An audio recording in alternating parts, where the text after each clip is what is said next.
Tezkor xabar. Germaniyada ishchi kuchi tanqisligi, millionlab o'rinlar bo'sh qoldi.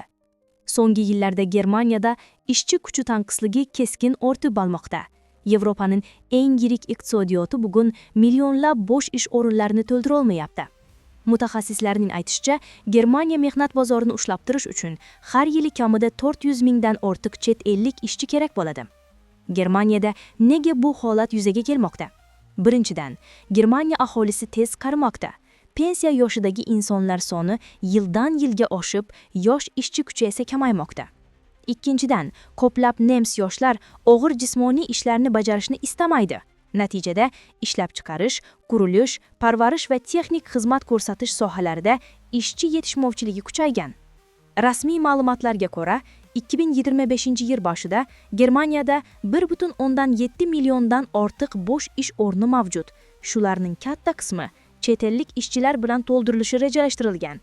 Bizning Migratsiya O'zbekiston Telegram kanalimizga obuna bo'lish va Germaniyaga hujjat topshirish uchun kommentariyaga ismingiz, yoshingiz va qaysi chet tilini bilishingizni yozib qoldiring.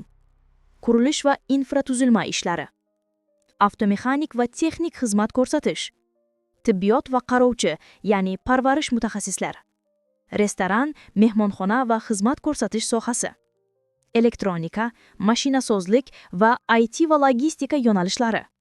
Bu yo'nalishlarda malakali ishchilar, hatto o'rta darajadagi tajribaga ega mutaxassislar uchun ham talab juda yuqori. Nega aynan hozir chet ellik ishchilar kerak? Chunki Germaniya hukumati 2023-yildan boshlab Skilled Immigration Act, ya'ni malakali migrantlarni jalb etish qonunini kuchaytirdi. Bu qonun orqali Yevropadan tashqaridagi davlatlar, jumladan O'zbekiston, Gruziya, Hindiston, Filippin va Vyetnam kabi mamlakatlardan ishchilarni olib kelish soddalashtirilgan. Shu sababli Germaniya hozir O'zbekiston bilan ham ishchi migratsiyasi bo'yicha kelishuv imzolagan.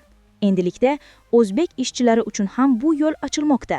Ayniqsa parvarishchi, texnik mutaxassis va quruvchilar yo'nalishida imkoniyatlar kengaymoqda. Germaniya mehnat vaziri aytganidek, bizga mehnatsevar, o'z ishini biladigan chet elliklar kerak. Ular Germaniya iqtisodiyotining kelajagini ta'minlaydi. Demak, Germaniya bugun ishchi kuchiga nihoyatda muhtoj. Yaqin yillarda bu ehtiyoj yanada ortadi. Shuning uchun xorijda ishlashni istagan kasbi va malakasi bor yoshlar uchun Germaniya eng istiqbolli yo'nalishlardan biriga aylanmoqda. Eng muhimi, nemis tilini o'rganish, sohangizga mos diplom yoki sertifikatga ega bo'lish. Shunda siz ham Germaniyaning yangi mehnat bozoridan o'rningizni topishingiz mumkin. Bizni kuzatishda davom eting. Sog' salomat bo'ling va obuna bo'lishni unutmang.